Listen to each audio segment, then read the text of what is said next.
El día que me enteré de que mis padres le habían dejado todo a Miguel, no sentí sorpresa. Sentí una fría claridad matemática. Así que, con calma, saqué mi móvil, inicié sesión en mi aplicación bancaria y cancelé todas las transferencias automáticas. Eran 4.900 euros, $4.900, que me sacaban mensualmente para una casa que, resultó, nunca sería mía, sino propiedad de mi hermano. Me llamo Javier. Tengo 34 años. En los últimos 10 años, he construido una empresa de desarrollo de software bastante exitosa de la que, por supuesto, solo saben por mis escuetas menciones en las raras cenas familiares. Soy un clásico self-made man, un currante que trabaja 80 horas a la semana porque tengo que hacerlo, porque siempre he tenido que hacerlo. Mi hermano, Miguel, es 4 años menor que yo. En nuestra familia, él siempre fue el proyecto que requería atención, inversión y apoyo eterno. Yo era el triunfador que se abría su propio camino, y eso, al parecer, liberaba a mis padres de cualquier obligación hacia mí. Desde pequeños fue así, yo obtuve una beca para la Universidad de Salamanca, pero la beca solo cubría una parte, y el resto lo pagué yo. Trabajé en el campus, dormía 4 horas por noche y pedí préstamos. Cuando le pregunté una vez a mi padre, Roberto, por qué no podían ayudar más, simplemente dijo que yo era lo suficientemente fuerte e independiente. Al mismo tiempo, Miguel, con sus notas mediocres, asistió a una cara universidad privada y vivió los 4 años totalmente pagados por mis padres. Sin trabajos a tiempo parcial, sin préstamos. Cuando pregunté sobre la disparidad en aquel entonces, mi madre, Susana, respondió con calma que Miguel necesitaba más apoyo, porque no era tan sereno como yo. Ese patrón no cambió a medida que envejecimos. Yo fundé mi empresa, sobreviví a 2 años de crisis, dormí en un sofá de la oficina y reinvertí cada euro. Miguel probó suerte en 3 aventuras empresariales diferentes, todas las cuales fracasaron en un año. La primera, una tienda de discos de vinilo, costó a mis padres 51.000 euros, $51,000, de sus ahorros. La segunda, un servicio de reparto de comida a domicilio, agotó otros 31.000 euros, $31,000, de su fondo de jubilación. Sin reproches, sin preguntas, solo simpatía y una nueva inyección de efectivo cuando lo tenían. Para ellos, yo era un cajero automático con sentido del deber. Hace 2 años, cuando mis padres se quejaron del aumento del impuesto de bienes inmuebles, IBI, y dijeron que estaban pasando apuros, yo establecí la transferencia mensual sin dudar. 4.900 euros, exactamente el importe de la cuota hipotecaria mensual. Era una suma significativa que podría haber estado invirtiendo en crecimiento, pero eran mis padres. Solo quería que estuvieran cómodos y poder trabajar en paz, sabiendo que estaban bien. No esperaba gratitud, simplemente asumí, como cualquier persona normal, que era justo, y que, llegado el momento, los bienes que yo había ayudado a preservar se dividirían por igual. Me equivoqué. La llamada de Ricardo Moreno, el abogado de mis padres, me interrumpió en medio de la firma de un contrato importante. Me invitó a una reunión para discutir la herencia y la planificación patrimonial. Pensé, genial, por fin una formalidad que confirmará que no soy un idiota y que ellos, a pesar de todo su amor ciego por Miguel, al menos manejarán el asunto financiero con madurez. Llegué a la oficina en el centro de Madrid, vestido como para una reunión de inversores, pero dentro, sentí que algo andaba mal. Roberto y Susana estaban sentados como estatuas, evitando mi mirada. Miguel estaba a su lado, ajustándose casualmente un reloj que yo sabía que costaba más que su ingreso mensual. Me senté frente a ellos. Moreno fue directo, sin emociones. Abrió una carpeta y comenzó a hablar sobre una decisión que Roberto y Susana habían tomado y que sentían que era importante comunicarnos. Roberto y Susana han decidido transferir todos sus activos a nombre de Miguel, quien será el único beneficiario de su patrimonio, dijo Moreno, con el tono inalterado. Las palabras quedaron suspendidas en el aire. Miré a mis padres. No me miraban. Disculpe, ¿he oído correctamente?, pregunté. Moreno continuó, la casa, las cuentas de inversión, las pólizas de seguro, todo pasará a Miguel. Usted, Javier, recibirá la colección de cromos de fútbol de su padre y, según la solicitud específica de Susana, el viejo recetario familiar. Parecía una broma de muy mal gusto. Cromos y un recetario. Después de todos los años, todo el dinero. Finalmente miré a mi padre, y él levantó los ojos por primera vez. Javier comenzó, con la voz temblando ligeramente, pensamos mucho en esto. Tú tienes éxito, has construido tu empresa. Miguel necesita más seguridad que tú. Solo estamos tratando de ser prácticos, intervino rápidamente mi madre. Siempre has sido tan bueno cuidando de ti mismo. Los ignoré a ambos y me dirigí al abogado, que estaba tranquilamente pasando páginas. Señor Moreno, ¿puede explicar exactamente de qué activos estamos hablando? La casa, que sé que vale unos 810.000 euros, $810. 000, y por la cual he estado pagando la hipoteca mensual de 4.900 euros durante los últimos 2 años. Él asintió, sí, la casa. Y las cuentas, que suman aproximadamente 221.000 euros, $221. 000, en parte acumuladas con fondos que usted les transfirió. Y luego pronunció la frase que me hizo sentir como si me hubieran quitado el aire. Además, continuó Moreno, sus padres recientemente solicitaron una nueva hipoteca sobre la casa para proporcionar capital para la nueva aventura empresarial de Miguel. El importe de la nueva hipoteca es de 351.000 euros, $351. 000, la cuota mensual de la misma es exactamente 4.900 euros. ¿Qué? Casi me reí de lo absurdo. No habían necesitado mi ayuda con el pago anterior. Habían pagado su hipoteca original hacía años. Habían solicitado esta nueva hipoteca para financiar otro de los esquemas condenados de Miguel, sabiendo que yo cubriría el pago automáticamente. Estaba pagando por una casa que estaba financiando a mi hermano, y que nunca sería mía. ¿Y esperan que continúe con estos pagos?, pregunté, tratando de mantener mi voz firme. Mi padre se aclaró la garganta. Agradeceríamos tu apoyo continuado durante este periodo de transición. Una vez que el negocio de Miguel despegue. Permítame que lo entienda, interrumpí, levantándome lentamente. Ustedes solicitaron un nuevo préstamo sobre su casa libre de deudas para darle dinero a Miguel. Me excluyeron completamente de su testamento, dejándole absolutamente todo a él. ¿Y todavía esperan que siga pagando su nueva deuda para que esta casa finalmente pase por completo a mi hermano? La sala se quedó en silencio. Miguel miró su reloj. Mi madre acarició nerviosamente la mano de mi padre. No esperé una respuesta. Recogí mi chaqueta. Gracias por su tiempo, señor Moreno. Aprecio su transparencia. Javier, espera, gritó mi madre mientras me dirigía a la puerta. Deberíamos hablar de esto. La cena es el domingo. Me detuve en la puerta y me di la vuelta. Vi a mis padres nerviosos y avariciosos, a mi hermano que me miraba con un sentido de superioridad apenas disimulado, y al abogado con sus pulcras pilas de papeles documentando mi humillación. No iré a cenar, dije en voz baja. Tengo que completar mi propia planificación financiera. Salí sin mirar atrás. Silencié mi móvil y conduje a casa. Tan pronto como aparqué, inicié sesión en mi aplicación bancaria. El proceso fue rápido y quirúrgicamente preciso, encontré la transferencia mensual automática de 4.900 euros e hice clic en cancelar todos los pagos futuros. Ni siquiera dudé. No fue una decisión emocional. Fue cerrar una cuenta. Yo era un cajero automático para ellos, y ahora ese cajero automático estaba fuera de servicio. Unos minutos después, llegó el primer mensaje de mi madre. Ni siquiera lo leí. Sabía que la tormenta comenzaría mañana, y necesitaba estar preparado para ella. Pero por primera vez en años, sentí que no tenía que pagar por ellos. No dormí mucho esa noche. No por estrés, sino por una calma profunda y enfocada que provenía de haber tomado una medida clara y definitiva. No se trataba del dinero en sí, podría absorber la pérdida de los 4.900 euros, sino de recuperar mi valor.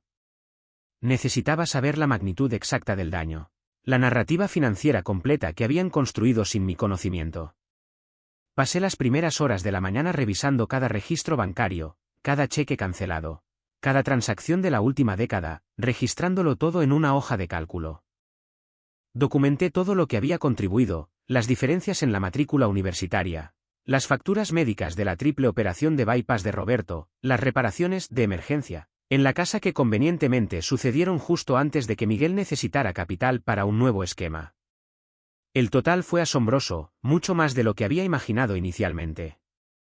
Más de 251.000 euros, $251,000, en 7 años. $250.000 que podría haber utilizado para comprar una casa, asegurar mi jubilación o expandir mi negocio 10 veces. En cambio, se había canalizado para mantener a mis padres cómodos y, más exactamente, para financiar la existencia de Miguel. La verdadera revelación fue ver cómo se movía el dinero. Encontré varias transferencias grandes de la cuenta de mis padres a la cuenta de ahorro personal de Miguel solo días después de que mi ayuda hipotecaria llegara a su cuenta. No solo estaban aceptando mi ayuda, la estaban redirigiendo activamente. No solo me habían engañado sobre el testamento, me habían estado utilizando como un conducto financiero encubierto hacia mi hermano todo el tiempo. Cada euro que pensaba que les estaba ayudando a envejecer con gracia estaba, en realidad, subsidiando la serie de fracasos espectaculares y gustos caros de Miguel, como el reloj Tageuer con el que jugaba nerviosamente en el despacho del abogado. Esto ya no era solo favoritismo parental, era una traición y explotación fría y sistemática. La tormenta golpeó precisamente a las 10:15 de la mañana del jueves, 4 días después de haber cancelado las transferencias permanentes. Yo estaba en una obra de construcción, revisando los planos estructurales de un nuevo edificio de oficinas que mi empresa estaba comprando. Mi móvil, que había mantenido deliberadamente en silencio, comenzó a vibrar como un insecto atrapado. Esperé hasta estar de vuelta en mi furgoneta antes de revisarlo. 7 llamadas perdidas. 4 de Roberto, 3 de Susana. Luego, los mensajes de texto. Susana, 10:15 de la mañana. Javier, cariño, debe haber un error con el banco. La transferencia no ha pasado. El pago vence hoy. Roberto, 10:16 de la mañana, llámame inmediatamente. Esto es inaceptable. Necesitamos discutir tus responsabilidades. Responsabilidades. La palabra me golpeó con fuerza. Yo tenía responsabilidades con mis empleados, con mis clientes y, lo más importante, conmigo mismo. Mis responsabilidades hacia ellos habían sido pagadas en su totalidad, y más, sin esperar reciprocidad, solo para descubrir su verdadera naturaleza. No devolví la llamada de inmediato. Conduje hasta mi oficina, instruí a mi asistente, Clara, que retuviera todas las llamadas no urgentes, y pasé 30 minutos revisando mis notas, los hechos financieros expuestos en blanco y negro. Necesitaba estar armado con datos, no con emoción. Cuando finalmente llamé a su teléfono fijo, Susana contestó al primer timbre, con la voz tensa por el pánico artificial. Javier, gracias a Dios. ¿Es el banco? ¿Lo arreglaste? No es un error bancario, mamá, dije, manteniendo mi voz baja y firme. Yo cancelé las transferencias. Siguió un largo silencio, roto solo por una aguda bocanada de aire de su parte. No. No entiendo, balbuceó. ¿Por qué? La hipoteca vence hoy, Javier. Llamarán al banco. Soy consciente de eso, respondí. Esto es por la reunión con Ricardo Moreno. Se trata de establecer límites financieros. ¿Límites? ¿Nos estás castigando por alguna ofensa? ¿Por darle a Miguel un poco más de ayuda? Su voz se elevó, volviéndose quebradiza. No, mamá, la corregí. No te estoy castigando. Simplemente me estoy negando a pagar una hipoteca sobre una casa que hipotecasteis en secreto para financiar el negocio de Miguel, mientras aseguráis simultáneamente que todos vuestros activos, incluida la casa, irán exclusivamente a él. Eso no es una ofensa. Es una decisión calculada de una década para explotar mi éxito mientras se permite su fracaso. Oí sonidos amortiguados, luego la respiración pesada e inconfundible de mi padre tomando el teléfono. ¿Qué demonios crees que estás haciendo, Javier?, exigió, su voz de repente fuerte y enojada. Tu madre está llorando. Somos tus padres. Tú no estableces límites con nosotros. He estado estableciendo un límite durante los últimos 10 años, repliqué, la calma en mi voz haciendo mi punto más claro que cualquier grito. Os he devuelto el dinero de mi crianza, que, francamente, fue desequilibrada en el mejor de los casos. He contribuido con más de 251,000 € a vuestro hogar en los últimos 7 años. Dinero que, ahora sé, financió principalmente la vida de Miguel. Sacasteis un nuevo y enorme préstamo a mis espaldas, sabiendo que yo era vuestra fuente de pago. Esto se detiene ahora. La conversación se deterioró rápidamente. Amenazó con aislarme de la familia. Gritó sobre cómo esa era la casa donde crecí, tratando de usar la nostalgia y la culpa como armas. Yo me mantuve firme. Es la casa que hipotecasteis para subvencionar a Miguel, y es la casa que le pertenecerá a él de todos modos, repetí los hechos como un mantra. Ya no es mi responsabilidad financiera. La llamada terminó con Roberto colgando el teléfono y declarando, bien. No esperes ser bienvenido en la cena del domingo nunca más, Javier. No nos llames. La amenaza, que pretendía aplastarme, se sintió como una liberación. Durante las siguientes 2 semanas, la campaña de presión se intensificó exactamente como había esperado. Fue implacable.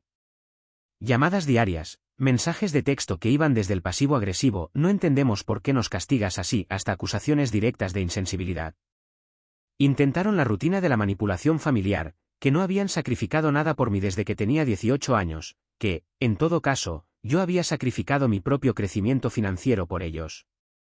Luego, escalaron. Mi madre comenzó a contactar a personas en mi red profesional. Llamó a mi colega de mucho tiempo, Elena, en nuestra firma cliente más grande, alegando que estaba preocupada por el estado mental de Javier y sus decisiones financieras erráticas. Insinuó que podría estar sufriendo una crisis debido al estrés laboral, tratando de sembrar dudas sobre mi estabilidad y juicio profesional. Cuando Elena me llamó, sonando incómoda y cautelosa, y me contó sobre la llamada de Susana, sentí un nudo frío de comprensión apretarse en mi estómago. No solo estaban tratando de presionarme, estaban tratando activamente de dañar mi reputación profesional para obligarme a volver a cumplir. Esa era la línea. Atacar mi credibilidad profesional cruzó un límite que no había esperado, ni siquiera de ellos. Habían pasado de la manipulación emocional al sabotaje directo. Me di cuenta entonces de que realmente me veían como un recurso para ser manipulado, no como un hijo con quejas legítimas. Para ellos, yo era el cajero automático con pulso, y cuando dejé de dispensar efectivo, su única solución fue intentar romper la máquina. Comencé a documentar estas llamadas de inmediato, pidiendo a mis contactos que mantuvieran registros detallados. Programé una reunión urgente con mi abogado de negocios para discutir opciones de cese y desista o incluso una orden de alejamiento si el acoso seguía escalando a este nivel de interferencia profesional. El mensaje de texto final y predecible llegó ayer por la tarde. La casa había incumplido el plazo de pago. Susana, 4:45 de la tarde. Javier, el banco está amenazando con iniciar procedimientos de ejecución hipotecaria si los 4.900 € no se pagan inmediatamente. Por favor. Podemos perderlo todo. Miré la pantalla durante mucho tiempo. Todo lo que estaban a punto de perder. Todo lo que yo ya había perdido en tiempo, esfuerzo y dinero invertido en el camino que eligieron.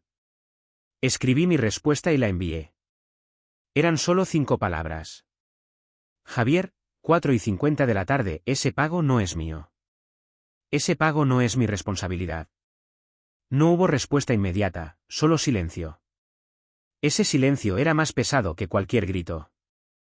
Finalmente estaban cara a cara con las verdaderas consecuencias de sus acciones, y no tenían a dónde ir.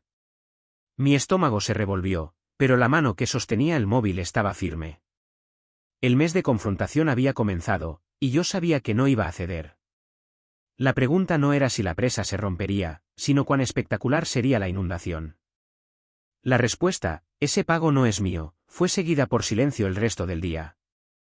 Pero yo sabía que era la calma antes de la tormenta. La verdadera escalada comenzó a la mañana siguiente con un nuevo conflicto, la humillación pública. Estaba en mi oficina, revisando las proyecciones del cuarto trimestre con mi equipo. Mi asistente, Clara, con una mirada de pánico controlado en su rostro, interrumpió la reunión. Me entregó mi móvil y un trozo de papel. En la pantalla había una llamada de un número que no reconocía. En el papel, con la pulcra caligrafía de Clara, Había 3 palabras: no contestes. Me excusé de la sala y atendí la llamada. Era mi prima Raquel. No habíamos hablado en años. Su voz era tensa. Javier, ¿qué está pasando?, preguntó, sin saludo. La tía Susana acaba de llamarme. Dijo que has tenido una crisis total y que estás amenazando con llevar a la familia a la bancarrota. Estaba llorando.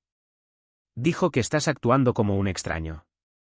La última vez que la escuché sonar tan alterada fue cuando el tío Roberto tuvo su ataque al corazón. Tomé una respiración profunda. Raquel, no he tenido una crisis. He dejado de pagar su hipoteca. ¿Pero por qué? Hizo que pareciera que los has abandonado por completo sin razón. Dijo que estabas actuando de manera errática y que está preocupada por tu salud mental. El dinero que les he estado dando para la hipoteca era para pagar un nuevo préstamo que solicitaron para la última aventura empresarial de Miguel, un préstamo que obtuvieron sin decírmelo, expliqué, mi voz monótona. Y me han excluido del testamento, dejándole todo a él. Dejé de pagar por una casa que nunca será mía. Hubo un largo silencio al otro lado. Dios mío, dijo finalmente. Ella no mencionó nada de eso. Solo dijo que te habías vuelto loco. Hizo que pareciera que ella era la víctima. Mi madre también me ha estado enviando mensajes, preguntando si he notado algo raro en ti. Están tratando de construir una narrativa. Ahí fue cuando hice clic. Esto no se trataba solo de conseguir que pagara de nuevo. Se trataba de controlar la historia. No podían admitir su engaño calculado, así que me estaban pintando como el villano, el hijo inestable y cruel. Era un nuevo nivel de guerra psicológica. Estaban convirtiendo un límite financiero en un defecto de carácter, usando las conexiones familiares como armas. A lo largo de los días siguientes, las llamadas y mensajes de texto de familiares lejanos continuaron. Mi tía Elena llamó, con la voz llena de preocupación. Había oído una historia de Susana que estaba tan distorsionada que era casi irreconocible. Susana le había dicho que yo había traicionado la confianza familiar al ir en contra de un acuerdo de larga data para apoyar financieramente a Miguel, y que yo estaba celoso de su nuevo negocio. Con calma y objetividad, le expuse la cronología a Elena, los años de mi apoyo financiero, la falta de transparencia, la nueva hipoteca secreta y la reunión de planificación patrimonial donde esencialmente me habían desheredado. Elena escuchó, su comportamiento tranquilo y reflexivo me decía que estaba asimilando todo. No tenía idea, Javier dijo. Tu madre siempre ha sido un poco dramática. Pero esto es tocar fondo. Están tratando de usarnos para hacerte sentir culpable. Fue una pequeña validación, pero no detuvo la presión. Comencé a recibir llamadas de amigos de mis padres, de viejos conocidos de la familia. Todos comenzarían con alguna variación del llamo porque tu madre está muy preocupada por ti. Yo expondría los hechos con calma, pero podía escuchar en sus voces que la narrativa ya estaba establecida. Oían lo que querían oír, que yo era el problema. Esta campaña pública estaba funcionando. Estaba creando una atmósfera de resentimiento y sospecha. Algunos de mis contactos de negocios comenzaron a hacer preguntas, de una manera muy sutil y casual, sobre mi vida personal. Un cliente, un hombre con el que había trabajado durante años, me preguntó si todo estaba bien en casa, porque había escuchado algunas cosas y quería asegurarse de que no estaba demasiado distraído. Mi madre estaba cumpliendo su amenaza de dañar mi reputación. La tensión estaba empeorando, no solo para mí, sino también para mi familia. El bar deportivo de lujo de Miguel estaba perdiendo dinero a raudales. El banco estaba comenzando a llamar a Roberto y Susana, exigiendo el pago hipotecario atrasado. La presión ahora venía de todos lados, y podía sentir la desesperación de mis padres creciendo. 3 semanas después del inicio del enfrentamiento de un mes, se introdujo un conflicto nuevo e inesperado. El propio Miguel me llamó. Casi no contesté.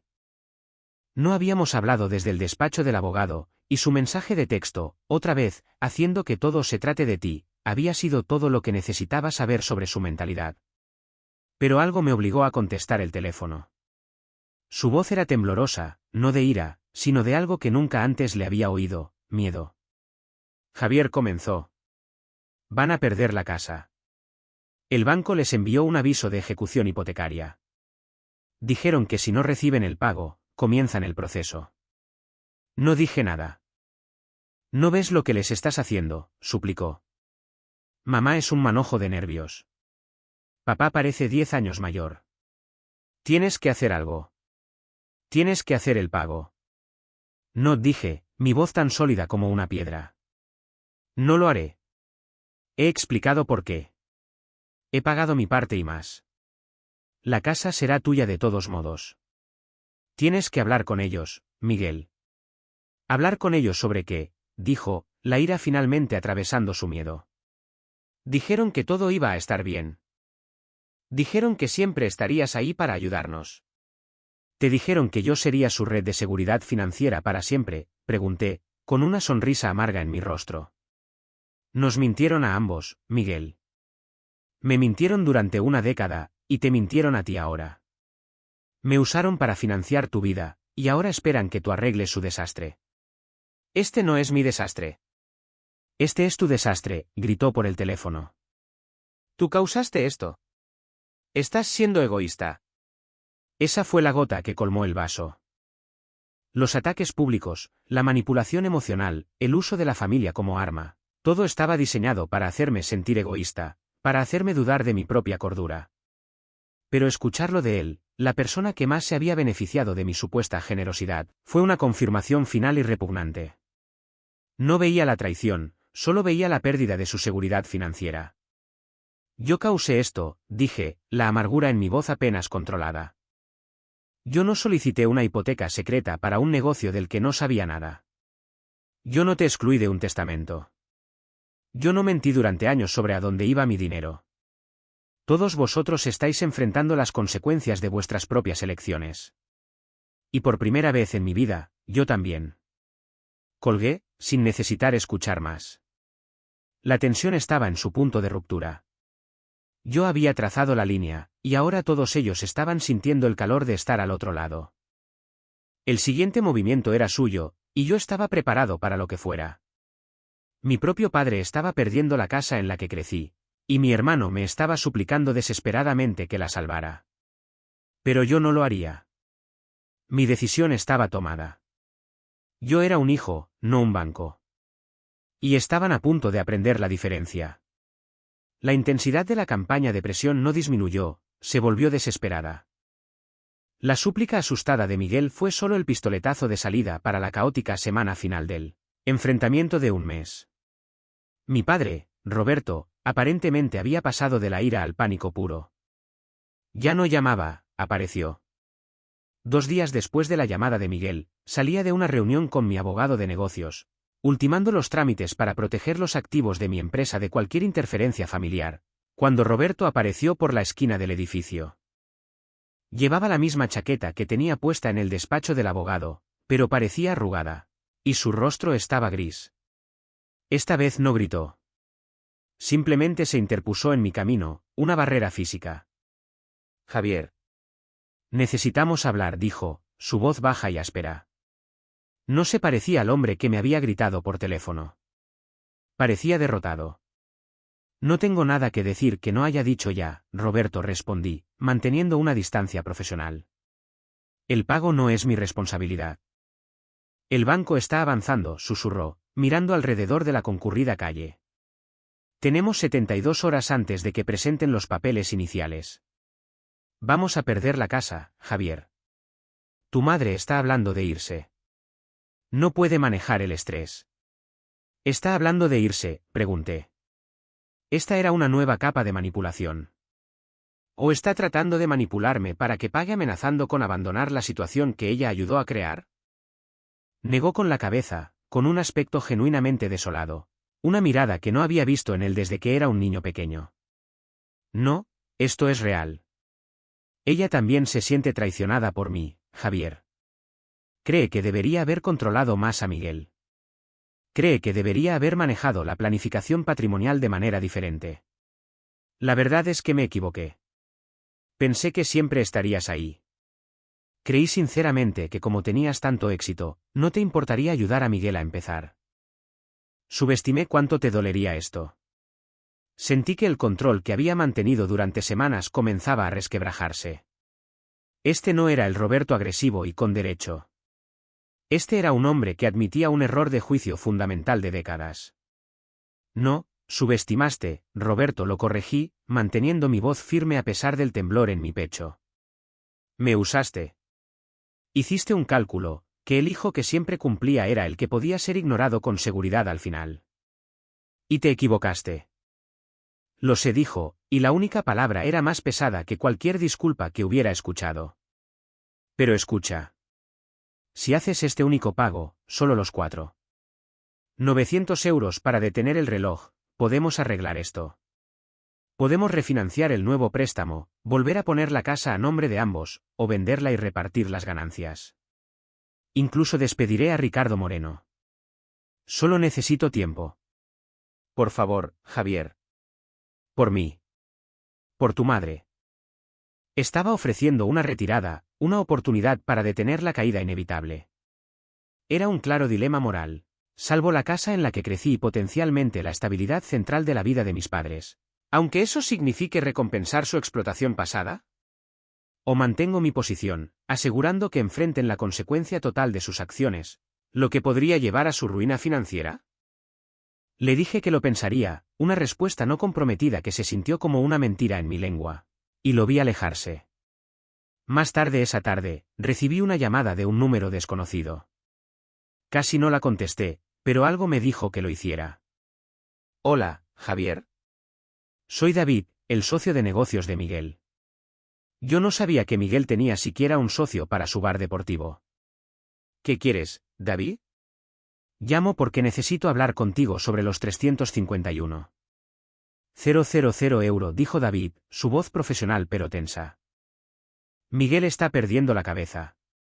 El local está bajo el agua, y ahora el banco está llamando a sus padres por la casa. Necesito saber si vas a hacer ese pago, porque si no lo haces, yo me voy. Ese pago no es mi responsabilidad, repetí por centésima vez. Es la deuda de mis padres, por una casa que se supone que irá a Miguel. Deberías hablar con él. Estoy hablando con él. Pero aquí está lo que no sabes, continuó David, y sus siguientes palabras fueron el giro clave de la trama que no había esperado. Ese préstamo de 351. 000 euro no fue solicitado para el bar, Javier. El bar solo necesitaba 151. 000 euro. Los otros 210. 000 euro. Eso era para la deuda personal de Miguel. Le debía mucho dinero a una casa de apuestas. Tus padres, tu madre, específicamente, insistieron en tomar los 351. 000 euro completos para cubrirlo todo. Hipotecaron la casa no solo para su negocio, sino para sacarlo de una enorme deuda de juego. El aire se sintió enrarecido. Deuda de juego. No otro negocio fallido, sino una responsabilidad personal masiva y humillante. La traición de repente tenía un nombre peor que el favoritismo. Era ocultar una adicción secreta y peligrosa. No habían mentido solo para financiar un negocio, habían mentido para salvar a Miguel de algo serio, algo que podría haberlo destruido, o peor. Y me habían involucrado para encubrir el rastro. El pago de 900 euros no era una inversión en una startup, era la póliza de seguro contra los peligrosos hábitos de Miguel. ¿Estás seguro de esto?, pregunté, mi voz apenas audible. Estoy seguro. Vi el papeleo. Miguel nunca ha sido bueno con el dinero, y sus apuestas deportivas se salieron de control el año pasado. Tu madre estaba aterrorizada. Por eso fueron tan rígidos con los 900 euros, tenía que cubrir la nueva hipoteca y sus otras obligaciones financieras. Estaban salvando a Miguel de sí mismo, pero necesitaban tu dinero para hacerlo. Colgué el teléfono aturdido. Todo cambió. La planificación patrimonial no se trataba de favorecer al hijo menos exitoso, se trataba de proteger al hijo volátil. La exclusión del testamento no era una ofensa. Era una forma de mantener sus activos enteramente bajo el control de Miguel por el resto de su vida. Un movimiento que solo tenía sentido si él era un pasivo, no un heredero. Tenía razón sobre la explotación, pero había pasado por alto por completo la razón desesperada para ello. No era solo avaricia y favoritismo, era miedo. miedo a la autodestrucción de su hijo. Y yo era la única persona que podía detener la consecuencia ahora. Miré mis notas de la reunión con Roberto. Me había ofrecido la casa, las ganancias, la reconciliación. Pero ahora sabía el precio: silencio sobre la adicción de Miguel y perpetua habilitación financiera. Si pagaba, salvaría la casa, pero también le estaría dando a Miguel la señal más clara de que sus hábitos peligrosos no tenían consecuencias reales, porque el hermano mayor siempre cubriría la factura. Si no pagaba, la casa se perdería, pero la verdad sobre Miguel finalmente saldría a la luz, obligándolo potencialmente a confrontar su problema. Ya no se trataba de dinero o una casa. Era una elección entre permitir la disfunción potencialmente mortal de mi hermano o forzarlo a enfrentar la realidad, incluso si eso significaba destruir la comodidad de mis padres. El reloj corría, y el peso de esa decisión me estaba aplastando. La revelación sobre la deuda de juego de Miguel redefinió por completo la traición. Ya no se trataba solo de dinero, se trataba de salvar una vida, o quizás, más exactamente, de negarse a permitir una lenta autodestrucción. Las 48 horas después de la llamada de David fueron las más largas de mi vida. Apenas trabajé, consumido por el peso moral de la elección. Si pagaba, aseguraba la casa para mis padres, mi hogar de la infancia, y le compraba a Miguel otro año de secreto y hábitos destructivos. Si no pagaba, el banco iniciaría la ejecución hipotecaria. La verdad sobre la adicción de Miguel saldría a la luz, y mis padres perderían el activo individual más grande que poseían. Me encontraba en el nexo de la crueldad necesaria y la autoconservación. Necesitaba verlo claramente, sin la neblina de culpa que habían envuelto la situación. Había pagado 251,000 € para mantener la paz. ¿Cuál era el costo real de este último pago? No eran 4.900 €. Era la pérdida total de mis propios límites, la reafirmación de que su derecho estaba justificado, y la garantía de que Miguel nunca buscaría ayuda. Me convertiría en el escudo financiero permanente para su peligrosa enfermedad. Tomé la decisión el viernes por la mañana, el día en que expiraba el plazo final del banco. Llamé a Roberto. Contestó al primer timbre, con la voz tensa por la desesperación. ¿Javier? ¿Lo hiciste? ¿Hiciste la transferencia? El gerente del banco llamó hace una hora. No, Roberto, dije, mi voz firme, aunque mi mano temblaba contra el escritorio. No hice el pago. Un silencio pesado y nauseabundo se cernió sobre la línea. Era el sonido de una consecuencia aterrizando finalmente. ¿Qué? Logró finalmente, su voz un chillido patético.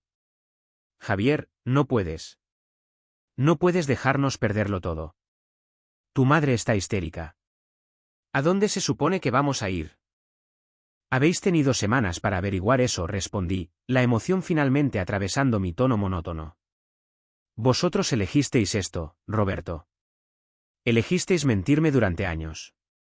Elegisteis apostar mi dinero para sacar a Miguel de una adicción al juego.